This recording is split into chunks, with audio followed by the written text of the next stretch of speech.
I do want to welcome you this morning and just say this is our November solution session.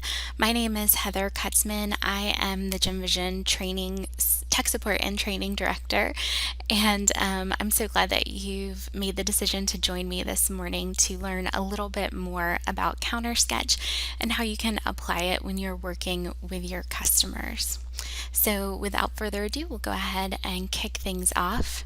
In today's webinar, we've got three things that we want to talk about. We're going to go through a couple of Pinterest to price examples to get us started.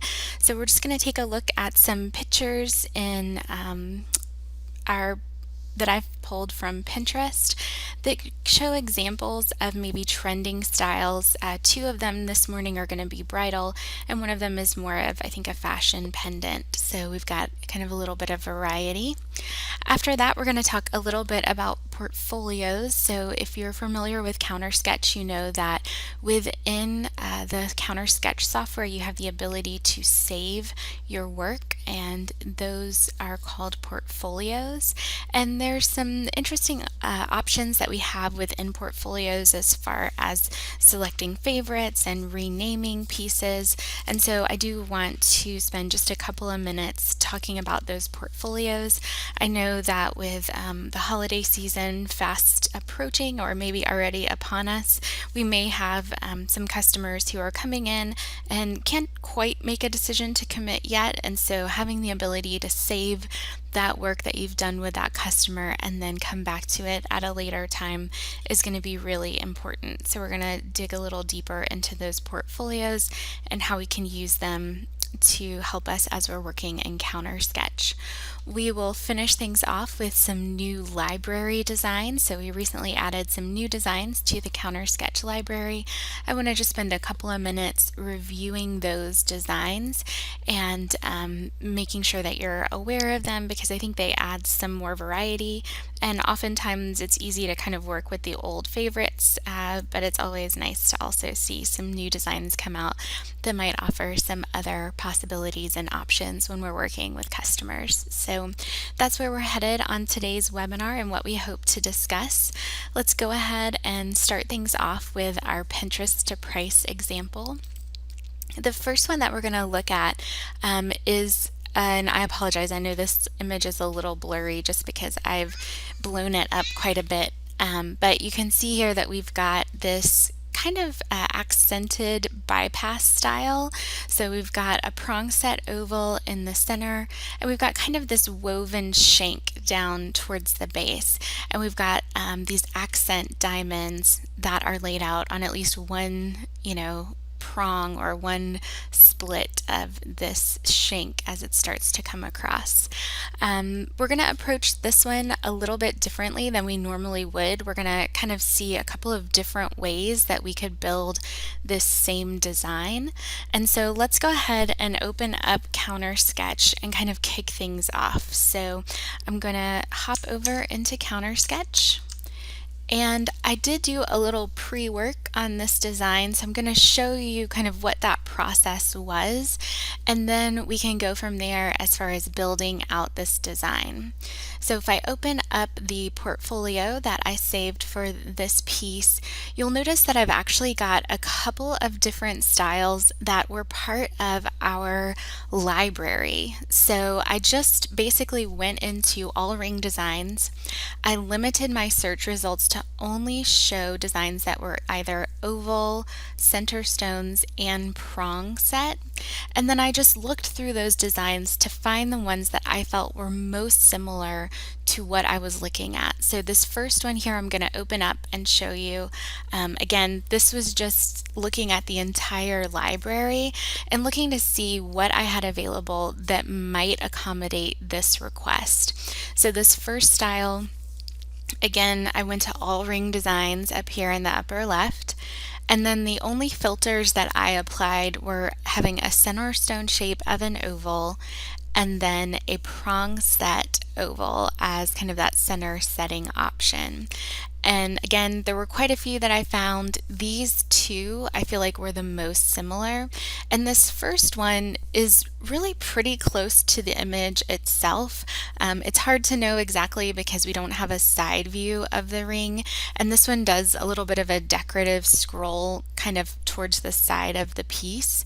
But I think it's worth taking a look at and kind of showing you this piece again that was already in the library, and I feel like it's very, very similar to what that image was. So again, this is an existing library piece. All I had to do was update the center stone shape, and I was able to kind of accommodate that request pretty easily.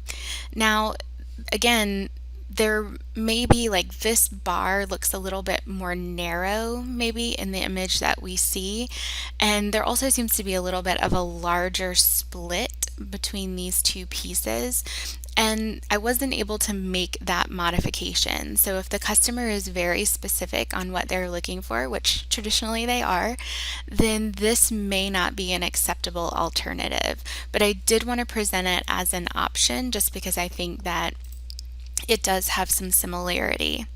The next piece that I found had a lot of the right characteristics, but it was missing that kind of crossover bar that sits here, kind of going between the shank and the other prong. So this one was close, but I needed to do a little bit of modification using freehand parts to make it work. So we're essentially going to look at one example this morning. So a customer brought in one picture, and we're going to look at three different options that we could possibly present. The first was that design that was straight from the library, no modifications necessary, kind of ready to go. Again, if that wasn't exactly kind of the level of detail that the customer was looking for, I have this other library option, which I think is a really good option, but it is going to require us to do a little bit of modification. So again, as it comes out, we have kind of that crisscross or bypass style, but it's only happening on one side of the design. So we need to add that second bar that's going to kind of connect on this side and this side. What's good about adding that second piece ourselves is that we have the ability to kind of choose the thickness and the weight of that piece all on our own. So that's a really big advantage when you kind of have something that's almost 100% there but not quite. Adding that additional piece, we have a lot of control over. Another thing that you'll notice about this one is that the diamonds go a lot further down the shank than in our original photo. I think if we hop back over into PowerPoint, you can see that there's only about 4 diamonds on either side of the bypass here. And so we want to update that as well. So we're going to work on our primary model first and kind of get it correct, and then we'll add that second piece. So we updated our center stone shape to be an oval, and we're going to come down into our advanced menu options, look at our shank, and select the endpoint for those accent gems. And we're just going to bring that up a little bit so that we have less of those diamonds on this side of our design. We can also change the size of those diamonds if we need to. So there's quite a bit that we can change here about the design. It's just kind of up to us, how much or how little we want to shift. We still have a couple more than we want. So if we want, we can always expand that control range and make it shorter. Keep in mind that when we do expand that control range, we are kind of going beyond the bounds of how the designer intended the ring to operate, and so we may get some unusual results when we do that. It's also probably going to throw off our quote, so be sure that you take that into consideration when you start pricing. So that's closer to what we want. I'm going to leave some more than 4 diamonds just because I think it looks better that way. Also, we've got some contouring here on the diamonds, which I think makes them less visible from a top-down view. So that may be kind of a tipping point for a customer. And if at any point the customer goes, you know what, it's just not kind of doing what I would like for it to do, then you can always move on to a third option. we're going to consider this option where we take a library model and add a freehand part, and then in the end we'll also build a ring entirely out of freehand parts. So again, we're in this exercise, because I know we've had a couple of folks join us, kind of building this one design 3 different ways. One is the first way that we looked at, entirely just using an existing library model. The second way is what we're working on now, where we take a library model and then we add a couple of freehand parts to it to make it fit what the customer is looking to purchase. And then in the end, we'll actually build the model entirely from freehand parts. And so again, based on the customer's feedback, you can kind of decide what's going to be the best route to choose as you start to work through this process. Because I need that metal supporting bar kind of over here on my design, I'm just adding a piece of gold to my CounterSketch. So I added a straight piece of metal wire to my design, and I'm probably just going to go to my through finger view and then use my arrows to kind of position this piece of wire right in this space. So it's kind of floating here now. I want to rotate it just a little bit. And because of the way this fits together, I think it would be nice if my metal kind of touched right up here, maybe at the bottom of this piece on the side, and then also my shank. So I don't want to try to bring it into the bottom of my setting, because that's going to give me kind of a weird bend. I want it to more come in contact with this corner prong, which is also where this swooped piece comes in. So we'll kind of create an arc that goes all the way across our ring. So that's what we're going to look to build here. And again, to do that, I just want to rotate my piece of metal. It might be difficult to see, so I may stick it in a different color so that it's easier for me to see the contrast between the shank and the piece of metal that I'm adding. And I just want to make contact with kind of the bottom of this piece here and then my shank. So it's really at kind of a steep angle coming in there. The other thing that I'm going to notice right away is that this piece is not kind of flaring out to the side. If you look at it from a top-down view, it's really lined up with my shank, and I don't want that. I want it to be more angled, kind of coming in to match the angle of this side of my shank. So we're just going to do a little rotating and moving that around. Again, you can always go back to your through finger view to check out how things are going there. As it sits now, it looks like my piece is too short to span that gap that I'm wanting it to cross. And so I can come over into my design stack and just make this piece of wire longer. And that looks pretty good. That's kind of what I was looking for. I want this piece to kind of come in towards the bottom of that design because I don't want to disrupt that mill grain on the top. But I think that's getting closer to the connection that I want to make between these two pieces. Again, we can always go back and kind of mess around with the length, adjust the bend, all of those different things, but we want to get it essentially in the right place before we start doing our bend. So let's go into perspective view, kind of take a look around, make sure that we're happy with it. I may pull this back in just a little bit because I don't want it to protrude past my design. And that looks pretty good. So now that I have it in place, it looks really flat, but it's in the right position. It's just a little flatter than we want it to be. So I'm actually going to move this up a little bit. And what I'm doing here, if I look at this in a through finger view, is I'm trying to align this highest point of my piece with the height of my shank. So I want this to kind of be even.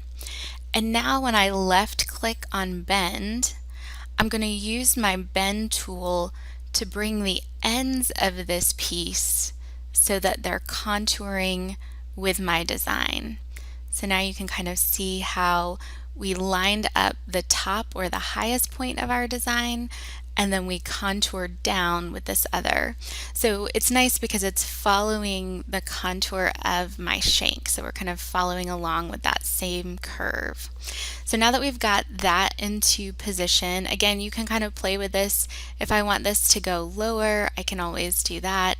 If I feel like the whole thing needs to move down, I can always go back to my directional arrows and kind of bring this down as well. And I also, now that I have my piece in position and it's kind of contoured the way that I want it, I can switch it back to my primary metal color, and that way I can see kind of the final result of how my design would look.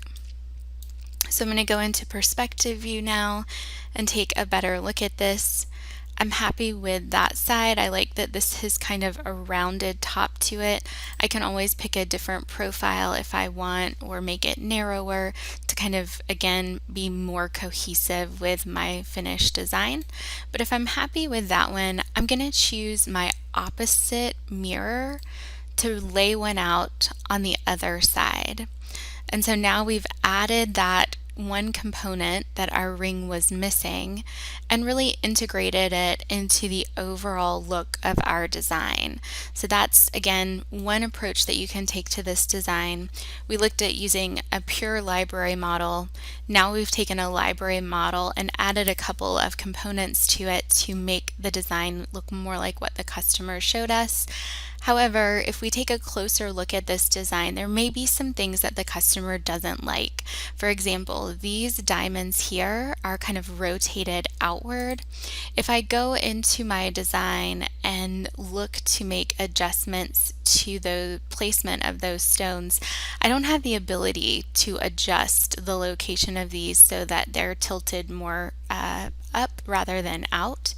And if that is a deal breaker for my customer, then I may need to take this one step further and actually build the ring entirely using freehand parts. So that's kind of a third option that we could consider. Again, if the customer has that objection early on, you should be able to kind of hear that right away and not go to the trouble of building out this other piece and kind of adding it in here. That would only be an option if the customer was accepting of kind of the design that we selected and all we needed to do was add that piece. So now let's go in, and I'm going to start a new design this time. And this will be our third option or third approach to that same style.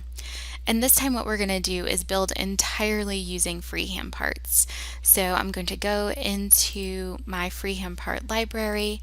I'm going to look at the freehand shanks.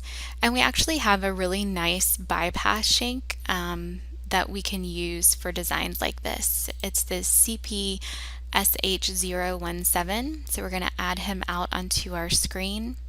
We also probably want to add a ring rail guide, which is in this lower left corner of our parts menu.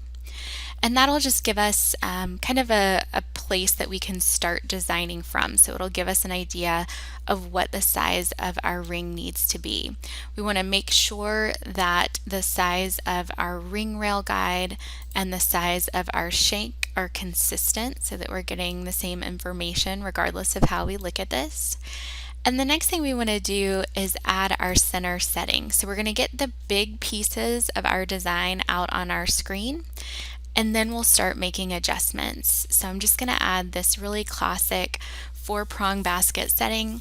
Again, there's lots of settings in the CounterSketch library, so you can kind of look through and find the one that is most similar to what your customer is looking to purchase. In my case, I'm just going to bring out this traditional oval 4-prong setting. And then we need to go to our through finger view and left click and drag this up into the center of our design. So again, we've got that setting out there. And now is a good time to go back and reference our original image, right? So we can see that it looks like this bypass shank is coming in just at the prongs. And again, we only have 4 stones set in here. It looks like they may taper from smaller at the top to larger at the bottom. And so let's go back to our design and start updating it based on that information. So if we come into our shank, I think that would be a good place to start as far as getting our location correct.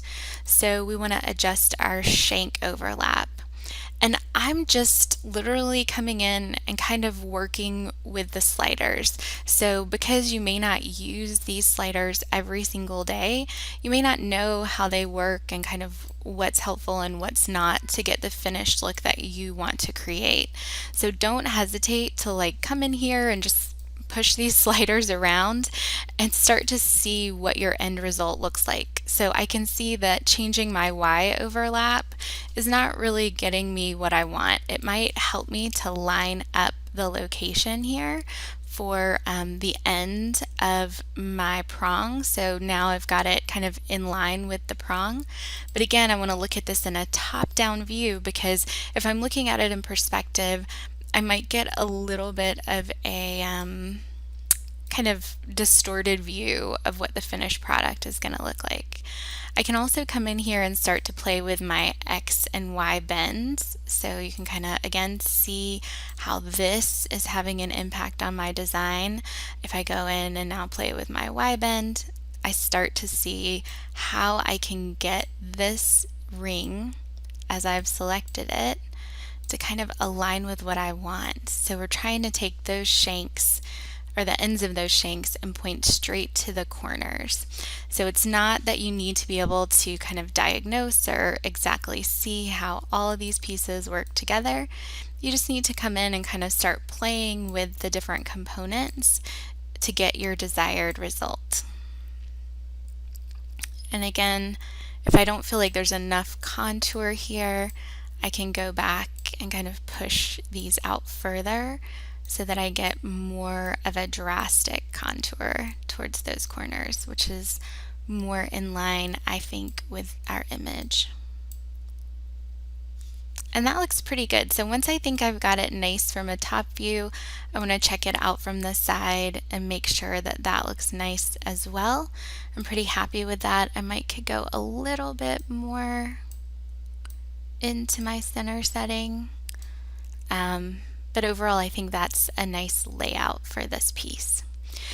So we've worked again with this X and Y overlap and the shank X and Y bend. There was no exact science to it. I just kind of ran the sliders until I got the desired results. And sometimes it was really obvious that I was going the wrong way, and sometimes I needed to kind of go back and undo maybe my last move. So the next thing we want to do is add our accent gems to our shank. Down here, if I scroll in my design stack on the left for the shank, you'll notice that I have the ability to add gems to side 1, and then if I scroll further down, I can add gems to side 2. So that's exactly what we want to do. We need gems in both places. Right now, the start size on side 1 is 0.8. and the end size is also 0.8. We also have a start and end position that's going pretty far around our shank. So what we want to do is, again, reference our original image and see what we need. So we need smaller stones at the top and slightly larger stones at the bottom. We don't really have that channel wall. It looks like these are kind of floating without a channel wall. So we want to also narrow out our shank to reflect that. So let's now go back and start updating our picture. So I like to at least use a 1mm at the top, so that's what I'm going to select. And then for my end size, I'm going to take this maybe to like a 1.7 for my end size. And again, right now, you can kind of see where this is taking place. My gems go almost 3/4, or I would say halfway around my ring. And so we need to shorten out that end position and bring it up so that it doesn't go quite so far, so that that adjustment in our size is a little bit more drastic. We also might need to move back our start position. So if I look at this ring from a top-down view, it's kind of hard to see this first gem. It gets a little lost behind that initial prong. So I may even bring my start position back just a little bit so that it's more visible. that looks better. Again, we've taken our end position all the way to the left, so if we need to, we can left click on this little menu option to expand our control range, and that will again allow us to shorten those accent gems just a little bit on the side. Now I've gotten my gems down to where I only have 4, which is what I want, but I also really like to have double prongs on those rather than single prongs.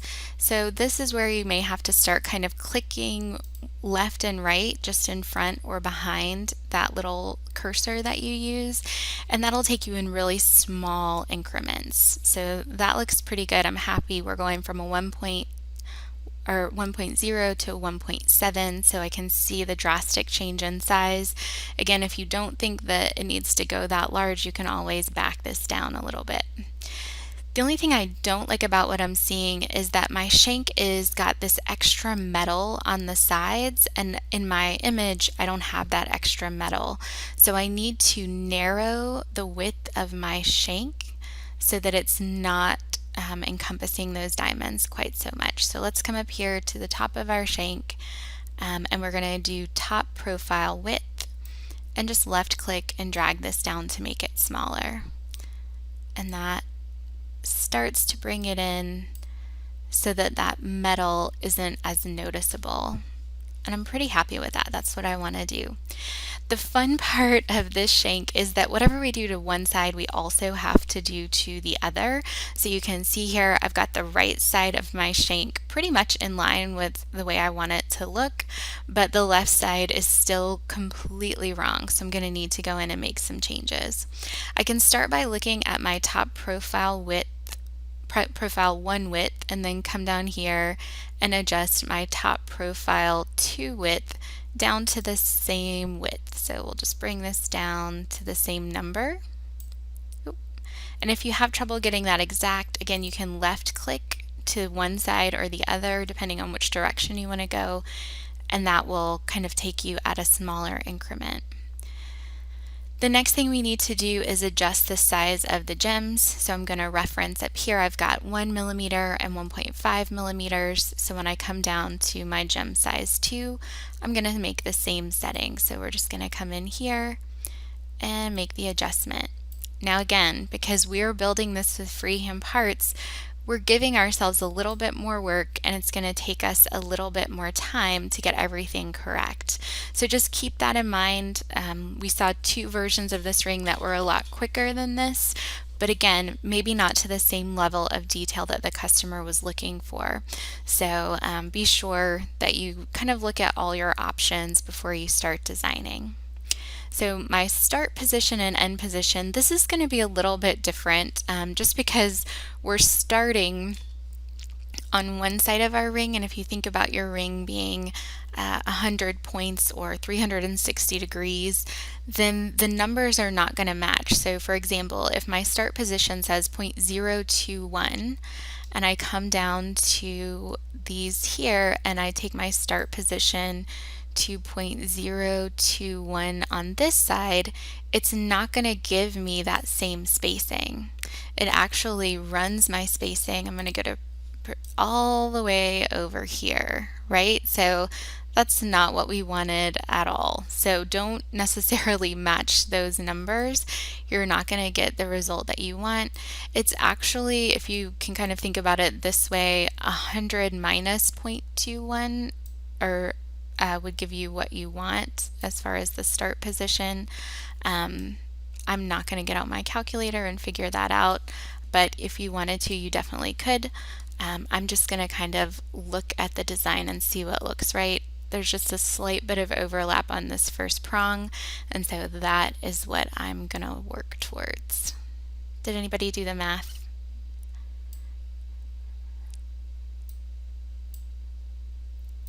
We'll go in here.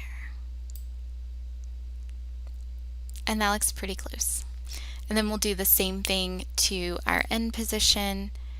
We just want to shorten that up a good bit so that we only have those 4 stones. And I think I'm going the wrong direction, so let's pull us back this way. Yeah, there we go. until we just have those 4 stones that again are kind of double prong set. And in the same way that we had to expand the control range on one side, we'll have to expand it on the other. And we went too far. And again, this is where you can kind of left click and get that arrangement that you want. So we're almost there. We've got our center stone, we've got our tapered gems on our shank, and now we want to add that metal piece that's going to connect in. And for me, I want to connect from the prong to the shank. That is this way for this model what I think is going to look the best. So I want to make sure that I've got my center setting the way that my customer and I want it. If we do, we'll do kind of the same step that we did before, where we just go in, add a piece of metal, and then from here we can add it to our design. So again, I hope this exercise was helpful to you guys. I just wanted to show that there are several ways that you can approach the same request, depending again on the customer's level of specificity. If there are things that they actually maybe want to change about the design, then you can always go in and kind of decide the best route for you as far as building it out in CounterSketch. So again, I've got it started, but I want to look at this in perspective view because I know that my piece isn't quite in line with what I want. I'm going to bring this out a little bit over here. We can look at our length to make sure that the length is correct. And we're going to bring it to kind of our highest point, and then we're going to use our bend to kind of contour it around. And as always, if it's helpful, look at this in your through finger view to get it the way that you would like. When you go to that, what's also nice is we can always scale while we're bending, and I want more contact. So see how this end of this piece is kind of higher up in my shank and this is lower. If I want, I can click on this blue box, go back to my move, scale, and rotate handles, and kind of rotate this so that the bend or the location is the same, and then bring it down again. And what's nice is we have that ring rail on the inside that's kind of helping to guide all of our placement. So that looks pretty good. We'll go back to perspective, check it out, make sure that we're happy with it. Again, you can always come into that particular piece and make changes to your profile, your width, your height, the end cap length, all of those different options. And then I'm going to again use my opposite mirror to place this other one. So again, hopefully that exercise was helpful for you guys. We took a single request kind of that we have here, and we looked at 3 different ways to solve that problem. Again, based on how specific and how detailed the customer wants us to be, we can approach it 3 different ways and find an option for them.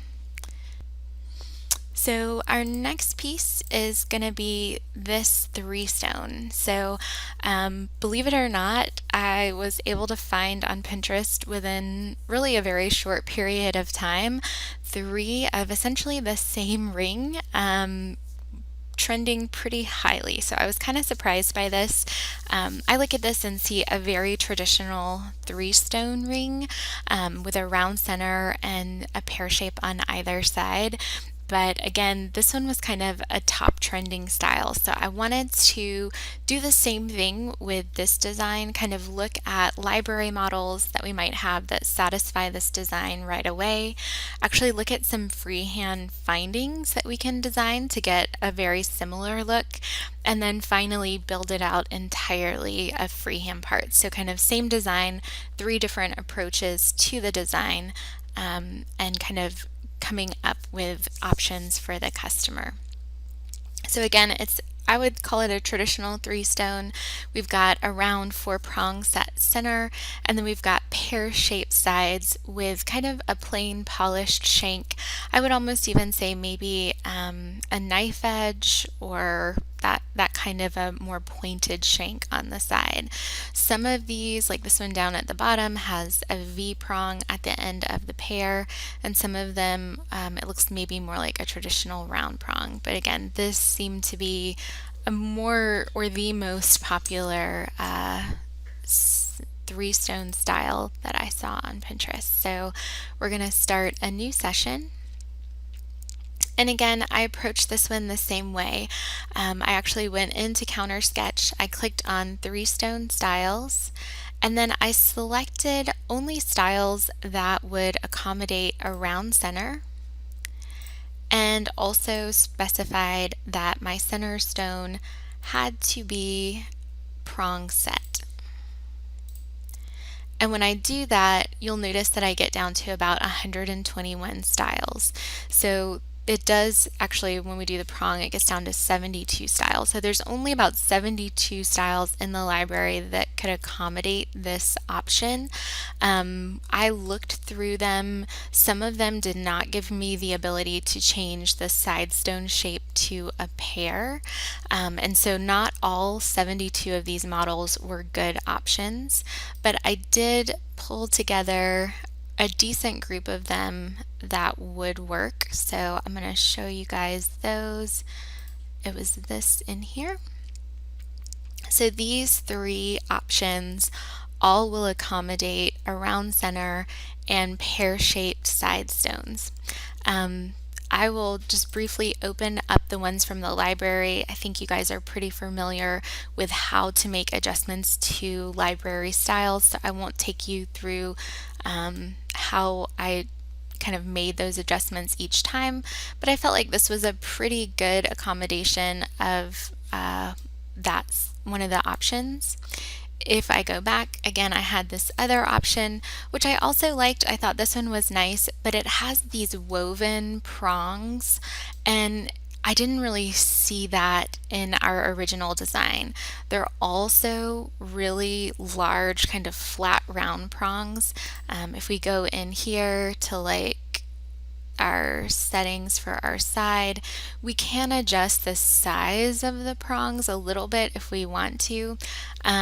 But again, this to me was not an exact match, but it might be at least something to consider showing the customer. And then the final one, again, has that woven prong style, so I didn't feel like it was an exact option, but I think that's good. Even in doing this exercise, you know, like I said, there were 72, almost, I would say I probably had 11 designs that I felt like would be good options, and I narrowed myself down to just these three with side stones, so I did have to click through a couple of different designs to find it. Again, this is a good option from a top-down view, which is all we have for these. I think it might be a consideration for a customer, but again, if this woven prong design is not something that they like, then we'll need to take it a step further. So let's go in now and do a new design and look at how we can build this with freehand parts. And I'm going to call it kind of findings, because I think we're going to use a shank in a center setting to do this kind of quickly in freehand. And I want you guys to see that there's even a quicker way to do things in freehand than building entirely from parts and pieces. So if I look under shanks, within our shanks, we've got this really great kind of, I call it like a three-stone starter ring. So if you scroll down through here, you can see it's this CPSH 132, and you'll notice that it actually already has pear-shaped stones on the sides. It does have the V prong for the pear shape, so again, if that's a deal breaker, you might still have to build this ring entirely from parts, which we'll do next. But I think that this is a really good way to, while using freehand parts, kind of bring out something quickly, especially if you're looking at a three-stone style request. So again, we've got this design out here on our screen. When I open up my design stack, what's I think really cool about this design is you actually do have the ability and a decent amount of flexibility to choose that side gem shape. So if the customer wanted emerald cut sides, we actually can update our model to accommodate emerald cut sides. So I think there was princess and cushion and quite a few different shapes to choose from here. We obviously in this case are looking for rounds, but I wanted to point out the flexibility of this model while we were looking at it. We also want to update our size, so I may go with something a little bit larger for this style. And then again, the great flexibility of freehand is that we can select whatever center stone option we want. So we can go into our settings and find the setting that is most in line with what our customer wants. I will sometimes put these in a through finger view because a lot of these have detail and decorative work on the sides that may sway a customer one direction or the other. And so I always kind of like to look at this from this view. In our case, we're looking for something kind of classic, so I'm going to just select this one. We do have options that have peg settings if, that's a preference. We have those as an option. I really like this one, so I'm just going to add him out onto our screen. You'll remember that in our shank, we actually have an opening for a peg setting, which is just kind of a fun visual representation. But within our options for that setting, we can actually close that hole, so we don't have to keep it. So let's go to our through finger view, left click and drag this center stone right up into our shank. And again, this is for you and your customer to decide as far as height. We want to make sure that that center stone size is correct. I'm going to go closer to 1.5 carats for my center. And then we just need to make the adjustments to the placement of those side stones, right? So always check this out. When I made it larger, it kind of cut into my ring rail, so I'm going to move that up a little bit. Always take a look at this from a top-down view. I do find sometimes I will go in and start adjusting the placement because I'm looking at it in through finger and I want to remove all of the gap between these two. But then when I do that and come back and look, I'm really covering a good bit of my side stones. So when you're making those adjustments, be sure that you consider all of those factors and discuss them with your customer. If I'm happy with this, I can leave it as is. Like I said, right now we do still have that opening in the bridge of our shank. So if we click on our shank options, you see that you can actually remove that peg opening and it'll close that up for you. You can even turn this bridge entirely off if you don't need it. In our case, I think that we do, so I'm going to leave that on. And then another kind of interesting part of this design is that you have the ability to turn the shank off completely, which sounds a little unusual maybe. But let's say the customer doesn't want a cathedral shank. They just want a traditional shank. We can add any of the other shanks from the library without having to build out this whole two-stone connection piece really easily. So let's say that that's the case. Like we're happy with everything that we've got here so far. We just don't want that cathedral. When I turn that shank off, now I have the ability to go in, grab another shank that maybe doesn't have that cathedral look but still has an opening at the top and just adjust it to fit with my design. So in this case, I'm just going to grab this really kind of classic plain shank. And then we'll go in and turn those side pieces off, or those side accent gems off. So it fits in here. Again, we're going to turn those gems off. And now we have a different ring entirely. We may need to come in here and make an adjustment to the placement of that top span. So we may want to close that up just a little bit so that it cuts into, oops, that's not what I wanted to do, undo. And then we'll just move this top span closer into our setting so that we get some nice overlap there between our setting and our shank. but hopefully that gives you an idea of how you can use these freehand parts, and even when designing in freehand, kind of be able to lay something out really quickly by using those existing pieces. So this is just a pendant that I found. Again, in this case, we're not going to create this exact same design. I think traditionally maybe customers want to put their own stamp on things, but I do think that this is a neat metal fashion pendant, and I wanted to talk about how we might build something similar to this out in CounterSketch. So we've got a pendant, it has this nice halo frame around the outside of it. We've got a bezel set center stone, and then mostly we have this metal symmetrical design which makes up the greater majority of our pendant. And so let's hop back over into CounterSketch and this time take a look at building something similar to that. Again, we don't want to copy someone else's work, we're just trying to be inspired by a concept and then build something similar that's maybe more reflective of our customer's personality in CounterSketch. So I'm going to go into my settings, and within settings I just want to select our halo option. So we'll click on halos to only see halos. I want something, because this is going to be a pendant that has kind of a thicker outside wall to it, something a little bit heavier. So I think any of these would work. This one's my favorite if I'm looking at weight. So I'm just going to grab this one to go with. Once we've got it out on our screen, we have some different shape options. This is maybe the closest to what we were looking at before. I'm maybe going to switch that up a little bit and do something that's a little bit more Asher shape. You can see that we've got lots of different shapes that we could choose from for the outside of our frame. Because I'm going with a design that's more symmetrical, I'm probably going to pick a shape that lends itself to that idea. So I'll go with this Asher shape.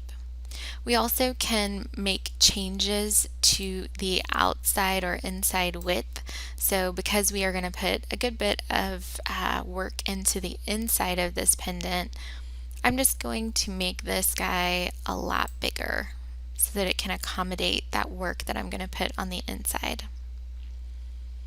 And that looks pretty good. You can always expand these further if you want. For our example this morning, I'm going to leave it that size. If we need to make any other adjustments to our halo, now's a good time to do it.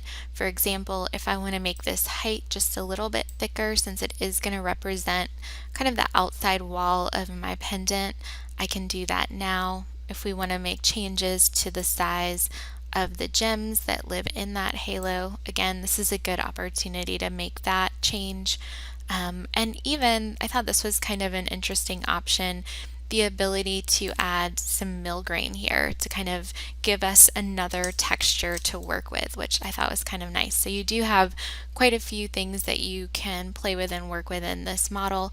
We're going to stop there just for the sake of time. The next thing I want to add is a bezel to my center. So we're going to double left click and bring a bezel out into the center of our design. Again, this is going to be determined based on what your customer is looking to use as far as sizes. You could always make this a gemstone center if you wanted. I'm going to make this a little bit smaller, so I think it's a good centerpiece, but based on the overall size of our pendant, I'm thinking something a little bit smaller might be in order for this. So we're going to try like a 10-point stone and see how that looks, which I'm pretty happy with that. Also take a look at your placement at this point, make sure everything kind of fits nicely together. And then the rest of our design is really going to be just metal. So we're kind of filling in the space between our center stone and our frame with some type of metal design. So this is where I love to look and work in the elements menu. The elements have these great, just kind of bent pieces of wire, for lack of a better description, but they make some really, really nice detail. So we're going to start adding a couple of these. Again, that's what's kind of the beauty of some of these pieces, is that you have this entire collection of components that you can work with to start to lay out a design that's really, again, reflective of your customer and their style, and kind of what they feel is most indicative of their design outlook or how they put things together. You can start to stretch these and get some different viewpoints. So it's really just I don't know, kind of a fun, creative way to build things. I'm going to move these down. So if you look at this in my through finger view, you can see that everything like this metal is coming out in one place, and my halo is always a little bit high.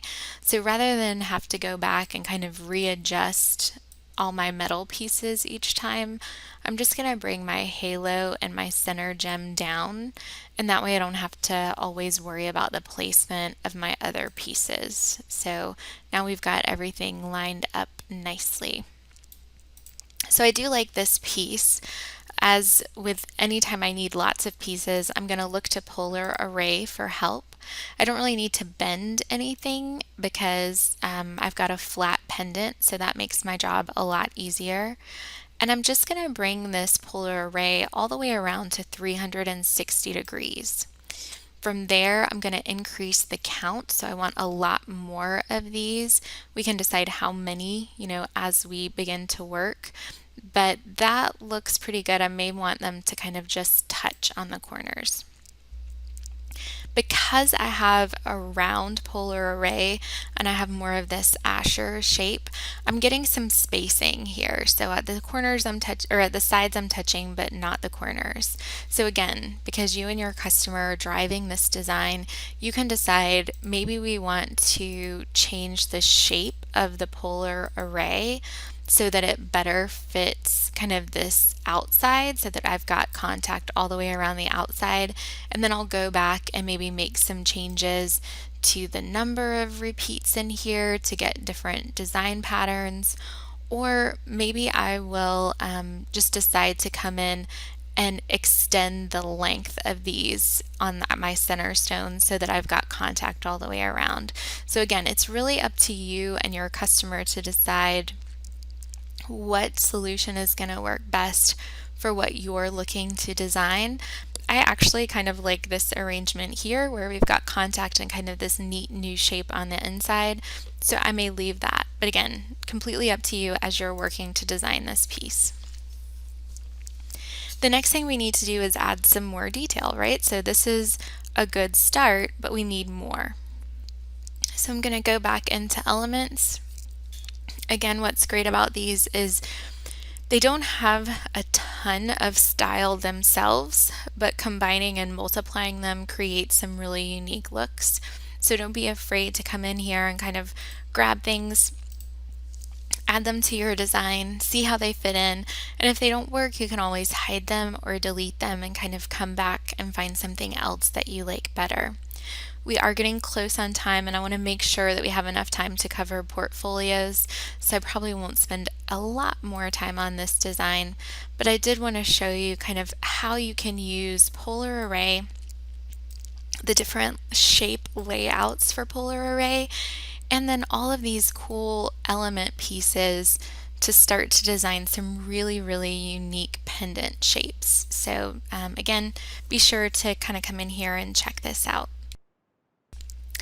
When it comes time to add your bail, we have some great tools in the freehand part menu for bail as well. So I'm gonna do something really quick here. And maybe something like this on top.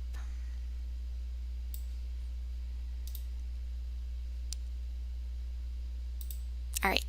So again, you can kind of see how we can lay all this out and start to create pieces. We're going to have to consider manufacturing concerns as well, so just keep that in the back of your mind as you're building. We can go into bales, find a bale that we like, and double click to add it out onto our screen. And then we can just use kind of this wire rope piece to create the connection between our bale and our pendant, Or if we don't want the piece to articulate, we can actually just kind of mount our bail to the top of our piece and we're good to go. All we need to do is add a matching chain. Make sure that the scale of the bail that you add is in proportion to your component. And we've got our pendant laid out. So again, just the concept of using these elements to create something unique when it comes to pendants. Let's quickly jump into portfolios just as we finish up today. So again, portfolios are really helpful because they allow you to save your work. They also allow you to select favorites. So we're going to look at that a little bit more closely. You have the ability to change the view that you're looking at your portfolios through, and then you can also rename your saved files. So let's hop over into CounterSketch and take a look at how that works. So I'm just going to left click on my design manager, and this brings me to all of my portfolios. You'll see that I can actually left click on a portfolio, and whatever is highlighted in blue is the portfolio that's being shown. In this portfolio, I've got quite a few pieces to choose from. Oh, great question. So Lori asked, how do we delete a portfolio we no longer want? So if, say, I have this portfolio here, I can actually right click on the portfolio, and that third option is to delete it. So that's how you can get rid of a portfolio that maybe you no longer need. And that's a really good question, because sometimes they get old, or maybe you resave them as something else, so you can definitely delete them. Again, just highlight the one that you want to delete, right click, and then choose that third option to delete. So we've got our portfolio here. By default, it's going to be set up to show your design history. If we left click on grid view, it will actually show us the designs in a grid view rather than in a design history view. The grid view is only showing me whatever is saved in my base design. So keep that in mind. If you ever open a portfolio and you're like, where are all of my portfolio saves? This is not what I wanted. Keep in mind that sometimes it may get switched, or if someone switches your view to a grid view, all you need to do is left click on design history and it'll show you all of your different designs again. The other thing I wanted to show was favorites. So if you left click on this little star in the upper left corner of either your base design or your incremental saves, and then select favorites only, it will actually show you only those designs that you have favorited. So if I left click and slide this to the left or to the right, I can make those favorite views smaller or larger. So again, if your customer maybe is trying to decide between two options, this choosing favorites, selecting favorites only, is a great way to show them side by side. Again, you've got your favorites. We talked about how you can delete a portfolio. Within that right click menu, you also have the ability to rename or duplicate a portfolio if that's something that comes up. And then the next thing is just the ability to rename a portfolio save. So you can see here, maybe I've got two designs that look very similar, but this one I've actually updated the to be my final copy. So I can left click or left click on the name, and then I can type in final design, or maybe for review.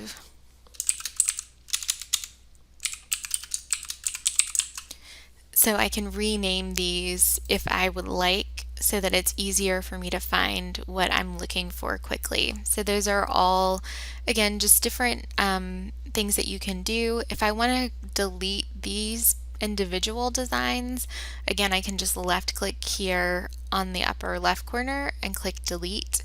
We also have the ability to search. So if there's a specific piece that you're looking for, so like anniversary bands, you can type in that word and it will search within the names. All right, guys, let's hop back over into our PowerPoint. These are some new designs that have recently been added to the library. Be sure to check them out. These three are in the library, and this is actually a freehand part. So this is a new pendant, so be sure to check that out.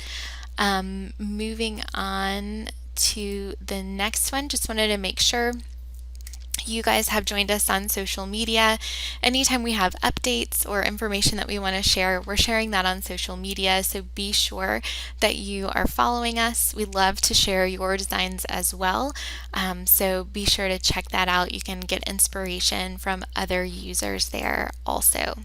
As I mentioned at the top of the webinar, we do record this webinar to share with you, so to catch the recording, you just go to www.stellar.com/webinars. The recording of this November Solution Session webinar will probably be up early next week. I do have some editing that I need to do before we post it, so that will happen in the next couple of days. Probably early next week you'll be able to get the recording. Again, to see that, you just click on Watch Now. Finally, we do have our December solution session coming up. It's going to be on Thursday, December 10th at 9 a.m. Central. For December, because holiday is always a crazy time, we do what we call Viewer's Choice Pinterest to Price. So I'll pull together about 6 different designs that we could possibly work on. At the beginning of the webinar, I have you guys vote and let me know which ones you would like for us to do.